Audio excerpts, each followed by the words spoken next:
বাংলাদেশের রাজনীতিতে আবারও উত্তপ্ত পরিস্থিতির সৃষ্টি হয়েছে।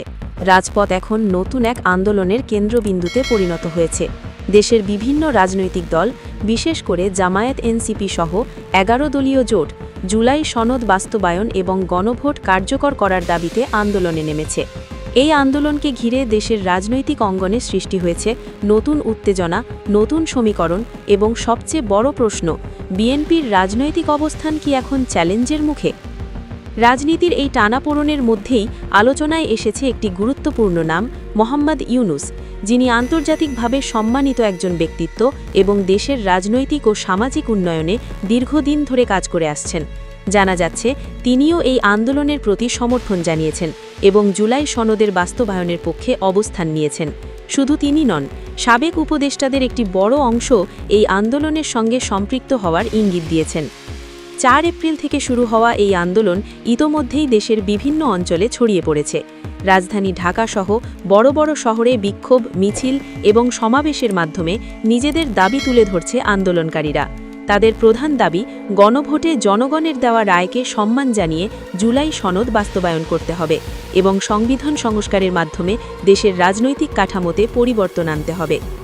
আন্দোলনকারীরা দাবি করছেন, দেশের সাধারণ মানুষ স্বতঃস্ফূর্তভাবে গণভোটে অংশগ্রহণ করেছে এবং সেখানে হ্যাঁ ভোট জয়লাভ করেছে। অর্থাৎ জনগণ পরিবর্তন চায়, নতুন এক রাজনৈতিক কাঠামো চায়। কিন্তু অভিযোগ উঠেছে, বিএনপি সেই গণভোটকে অপ্রয়োজনীয় এবং গুরুত্বহীন বলে আখ্যা দিচ্ছে। এই অবস্থানকে কেন্দ্র করে তীব্র সমালোচনা শুরু হয়েছে। বিএনপির শীর্ষ নেতা তারেক রহমানের দল এখন কঠিন এক রাজনৈতিক বাস্তবতার মুখোমুখি। একদিকে আন্দোলনের চাপ, অন্যদিকে নিজেদের পূর্বের অবস্থানের সঙ্গে বর্তমান অবস্থানের অসঙ্গতি, সব মিলিয়ে বিএনপির জন্য পরিস্থিতি জটিল হয়ে উঠছে। নির্বাচনের আগে গণভোটের পক্ষে কথা বললেও এখন সেটি বাতিলের কথা বলা, এই পরিবর্তনকে কেন্দ্র করে প্রশ্ন তুলছে সাধারণ মানুষ এবং রাজনৈতিক বিশ্লেষকরা। জামায়াতের পক্ষ থেকে আমির শফিকুর রহমান সরাসরি প্রশ্ন তুলেছেন, যদি গণভোট বাতিল করা হয় তাহলে নির্বাচনের বৈধতা কোথায়? তিনি আরও বলেন, সংবিধান সংস্কারের দাবি জনগণের দীর্ঘদিনের দাবি এবং এটিকে উপেক্ষা করা মানে জনগণের মতামতকে অগ্রাহ্য করা। একইভাবে এনসিপির নেতা নাহিদ ইসলাম দেশের সর্বস্তরের মানুষকে এই আন্দোলনে অংশ নেওয়ার আহ্বান জানিয়েছেন। তিনি বলেন, এটি শুধুমাত্র একটি রাজনৈতিক আন্দোলন নয়, এটি মানুষের অধিকার আদায়ের লড়াই। এই লড়াইয়ে অংশ নেওয়া মানে নিজের ভবিষ্যৎ রক্ষার জন্য দাঁড়িয়ে যাওয়া। এই আন্দোলনের পেছনে রয়েছে ২০২৪ সালের জুলাইয়ের সেই ঐতিহাসিক ঘটনার স্মৃতি, যখন দেশের সাধারণ মানুষ রাজপথে নেমে এসেছিল। তখনকার পরিস্থিতিতে জনগণের শক্তি যে কতটা প্রভাবশালী হতে পারে তা পুরো দেশ দেখেছে। সেই অভিজ্ঞতাই এখন আবার নতুন করে মানুষকে অনুপ্রাণিত করছে। রাজনৈতিক বিশ্লেষকরা বলছেন, এই আন্দোলন যদি আরও বিস্তৃত হয় এবং জনসমর্থন পায়, তাহলে এটি দেশের রাজনৈতিক চিত্র পাল্টে দিতে পারে। বিশেষ করে যদি মোহাম্মদ ইউনূসের মতো ব্যক্তিত্ব সরাসরি সম্পৃক্ত হন, তাহলে আন্তর্জাতিক মহলেও এর প্রভাব পড়তে পারে। ডক্টর ইউনূস ইতোমধ্যে আন্তর্জাতিক অঙ্গনে জুলাই সনদের বিষয়টি তুলে ধরেছেন বলে জানা গেছে। তিনি ইউনাইটেড নেশনসের কাছেও এই সনদ বাস্তবায়নের বিষয়ে সমর্থন চেয়েছেন। এটি প্রমাণ করে যে এই আন্দোলন শুধুমাত্র দেশের অভ্যন্তরীণ বিষয় নয়, বরং এটি আন্তর্জাতিক মনোযোগ আকর্ষণ করতে সক্ষম হয়েছে।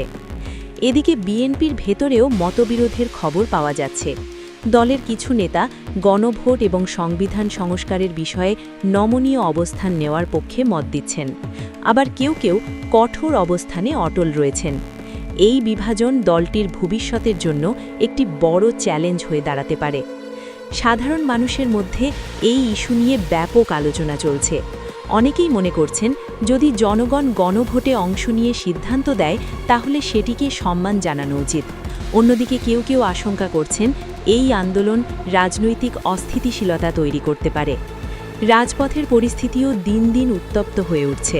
বিভিন্ন জায়গায় পুলিশ এবং আন্দোলনকারীদের মধ্যে ধাওয়া পাল্টা ধাওয়ার ঘটনা ঘটছে। তবে এখনও পর্যন্ত বড় ধরনের সহিংসতার খবর পাওয়া যায়নি।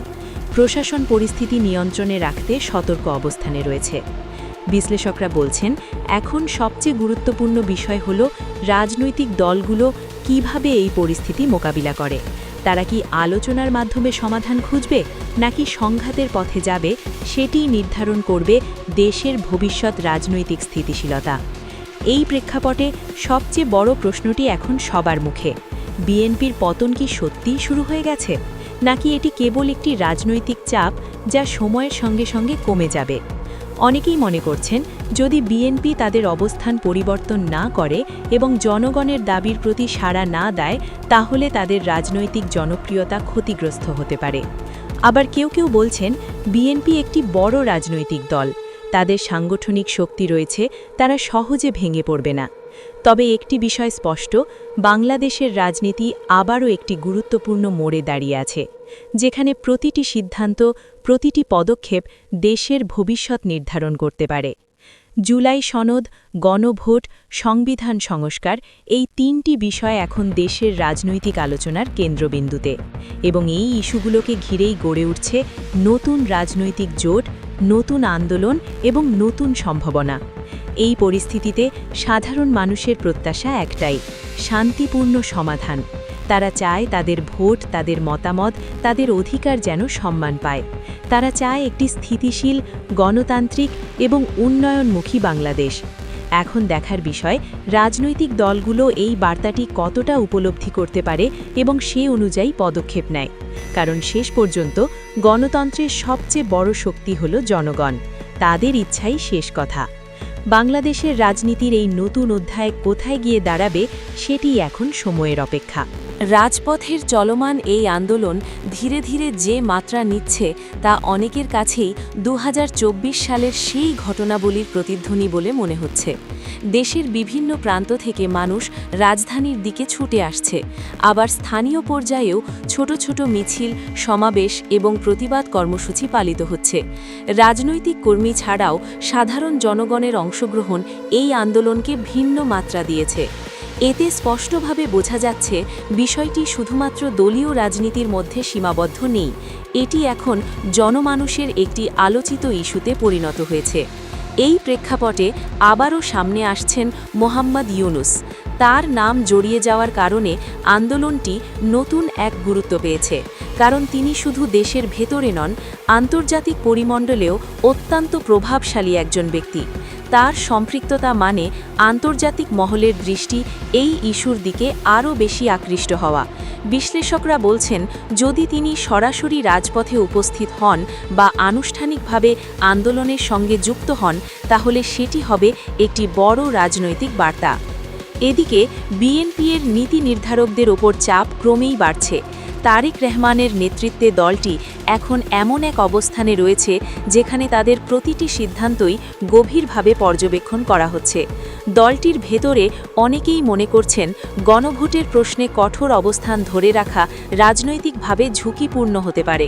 আবার অন্য একটি অংশ মনে করছে, এই দাবির কাছে নতি স্বীকার করলে দলটির রাজনৈতিক অবস্থান দুর্বল হয়ে পড়বে। এই দ্বিধাদ্বন্দ্বের মধ্যেই বিএনপির বিভিন্ন পর্যায়ের নেতাকর্মীদের মধ্যে বিভ্রান্তি তৈরি হচ্ছে। তৃণমূল পর্যায়ে অনেকেই পরিষ্কার নির্দেশনার অভাবে কিভাবে পরিস্থিতি মোকাবিলা করবেন তা বুঝে উঠতে পারছেন না। ফলে সংগঠনের ভেতরে এক ধরনের অনিশ্চয়তা কাজ করছে, যা দীর্ঘমেয়াদে দলের জন্য বড় ধরনের ক্ষতির কারণ হতে পারে। অন্যদিকে জামায়াত এবং তাদের মিত্ররা এই সুযোগকে কাজে লাগাতে চাইছে। শাফিকুর রহমান বারবার জোর দিয়ে বলছেন, এটি একটি ন্যায্য দাবি এবং জনগণের অধিকার প্রতিষ্ঠার লড়াই। তার বক্তব্যে স্পষ্টভাবে উঠে এসেছে, তারা এই আন্দোলনকে দীর্ঘমেয়াদী রূপ দিতে প্রস্তুত। প্রয়োজনে রাজপথে অবস্থান, অবরোধ কিংবা আরও কঠোর কর্মসূচি দেওয়ার কথাও ইঙ্গিত দিয়েছেন তিনি। এনসিপির পক্ষ থেকেও একই ধরনের বক্তব্য পাওয়া যাচ্ছে। নাহিদ ইসলাম ইতোমধ্যেই বিভিন্ন সভা সমাবেশে বক্তব্য দিয়ে সাধারণ মানুষকে এই আন্দোলনে অংশগ্রহণের আহ্বান জানিয়েছেন। তিনি বলেছেন, এই আন্দোলন কোনো একটি দলের নয়, এটি পুরো জাতির আন্দোলন। তার ভাষায়, যে অধিকার জনগণ ভোট দিয়ে আদায় করেছে, সেটি বাস্তবায়ন না হওয়া পর্যন্ত আন্দোলন চলবে। এই অবস্থায় দেশের রাজনৈতিক পরিস্থিতি কোন দিকে মোড় নেবে তা নিয়ে তৈরি হয়েছে নানা জল্পনা কল্পনা। কেউ কেউ আশঙ্কা করছেন, যদি দ্রুত কোনো সমাধান না আসে, তাহলে পরিস্থিতি আরও জটিল হয়ে উঠতে পারে। বিশেষ করে যদি আন্দোলন দীর্ঘস্থায়ী হয় এবং এতে আরও বেশি মানুষ যুক্ত হয়, তাহলে প্রশাসনের জন্য পরিস্থিতি নিয়ন্ত্রণে রাখা কঠিন হয়ে যেতে পারে। এদিকে আন্তর্জাতিক মহলেও এই ইস্যুটি ধীরে ধীরে গুরুত্ব পাচ্ছে। ইউনাইটেড নেশনসের বিভিন্ন পর্যায়ে আলোচনার বিষয় হিসেবে এটি উঠে আসছে বলে জানা গেছে।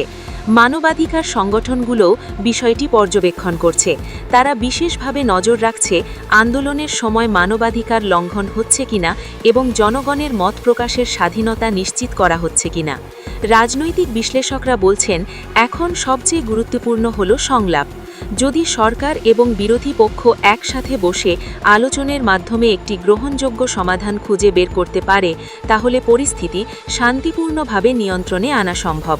কিন্তু যদি উভয় পক্ষই নিজেদের অবস্থানে অনড় থাকে, তাহলে সংঘাত বাড়ার আশঙ্কা থেকেই যায়। সাধারণ মানুষের মধ্যেও এই ইস্যু নিয়ে মিশ্র প্রতিক্রিয়া দেখা যাচ্ছে। অনেকেই আন্দোলনের প্রতি সমর্থন জানাচ্ছেন এবং মনে করছেন এটি প্রয়োজনীয় একটি পদক্ষেপ। আবার কেউ কেউ উদ্বেগ প্রকাশ করছেন, কারণ তারা রাজনৈতিক অস্থিরতা চান না। তাদের প্রধান চাওয়া